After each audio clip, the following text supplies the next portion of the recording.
If you want to get better at this thing called communication skills and finding your voice, you need to be able to do two things: rehearse and reflect.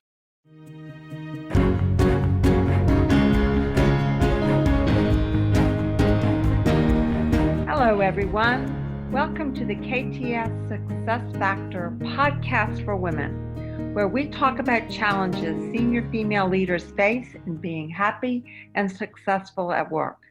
I'm your host, Dr. Sarah E. Brown. My guest today is Tom Henschel. He's an executive coach who is known for helping corporate leaders in two ways: executive presence, which he calls the look and sound of leadership, and softening the impact of people with sharp elbows, what he calls disruptive executive. He's been helping women rise for more than 30 years. He's traveled around the world with Dr. Lois Frankel, who wrote, "Nice girls don't get the corner office." Together, they spoke about why men are liked and why women are heard. He also does a lot of pro bono coaching with young women around the world. Tom, thank you for being here today. Thank you, Sarah, for having me. So, what is the biggest challenge you help female leaders face in business today, and what might be the symptoms of that challenge? One of the things I love about my work, Sarah, is that I get to parachute into all different kinds of companies. And so I see all different kinds of cultures. Across all those cultures, with the women I coach, and I coach more women than men, I find the biggest challenge is finding your voice, being heard in a way you want in your culture. So let me tell you how that might look. Okay. I am coaching chief legal officer at a production company in Hollywood. There's one man at the very top. He's the CEO, who's a very emotionally intelligent man. The entire company is this very creative, emotionally fluent group of women who are amazing. But that woman, that chief legal officer, is still trying to find her voice in that culture. Now, I'm also coaching an MD, PhD woman who is running a division of scientists at a biotech company. That's a completely different culture. Both these women need to find their voice, but they will clearly find it in their own different ways. So the challenge that I find women having transcends any particular workplace. It's a find your voice issue. And what is the biggest mistake your clients make before working with you? I don't know what mistakes they're making, but I'll tell you what I hear them wanting from me. They want tools from me. So I think part of finding your voice is this idea of having a way to get your message heard. So whether they perhaps want to manage up or manage their team or, have influence around a new proposal, finding your voice, there's a way to do it. Somebody's already done it. There's things to learn from, and you get to adapt them as you learn them. So these tools that people want, structures or feedback for how to present ideas, how to deliver feedback, whatever it might be, I find that they really are hungry for tools. And there are a lot of tools out there, by the way. There's a book like Thanks for the Feedback, which is friendly and fun and will change your mind about feedback. Or Crucial Conversations, which I'm guessing a lot of your listeners already have on their shelf. It's really helpful. It's got a lot of scripts in it, lots of tools in it. People love those books and they're really helpful. So what is the number one free and actionable tip you can give them to address this challenge now?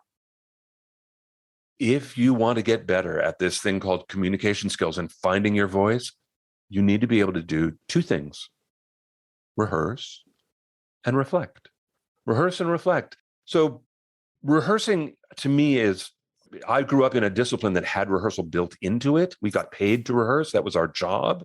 I find it amazing to me that people approach difficult conversations or emotionally loaded situations and don't rehearse. Like, you're going to go in there and wing it? Like, oh my gosh, no, don't. Find someone to talk to. Really call a buddy, probably not somebody that you work with, but call a buddy and say, can I run this by you? Here's what I'm thinking. And you'll have to explain yourself. It's so helpful. You clarify your own thinking. All that rehearsal. You can rehearse, by the way, we all can record ourselves now, right? On our phones or on Zoom or whatever. Record it and listen. Are you using any kind of words that sound like blame words? You might want to kind of take those out.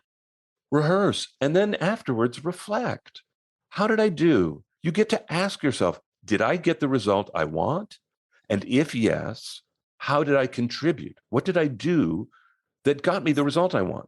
Or in part of the conversation, and by the way, because it's not going to all be one color, right? It's going to have lots of different colors in it. Hey, that part went really well, but this other part, to reflect again.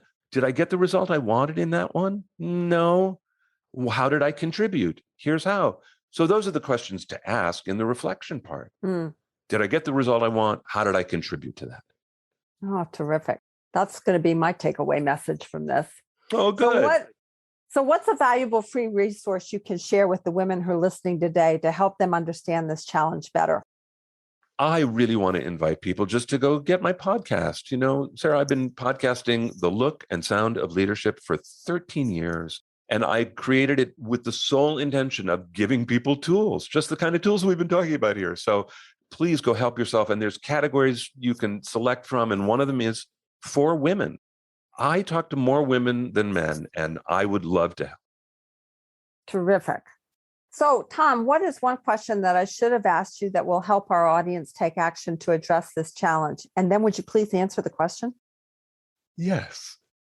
Here's a question that you might have asked back in the beginning when we were talking about how do you find your voice? How does that, that's what we were talking about. The follow-up question might be, how? How do you do that? If now you understand you want to. Here's the image I'd like to give you. I would like you to imagine that you get dropped down in a country where you cannot even read the alphabet. It is a foreign land. You know nothing except that you're among other human beings. But other than that, there are no rules here. You will find your way. You will, because you have to. And you will find your way in your way. And by the way, other people might do it faster or different or slower, right? Other people might have more anxiety around it or less, but you will find your way. That's you in your workplace. That is how you find your voice, is to trust that you do not need permission. You do not need to be given a rule book. You need to find your way, which means, by the way, rehearse and reflect. But you will find your way. What a hopeful message. Tom, thank you so much for being with me today. I'm so glad to be with you. Thank you.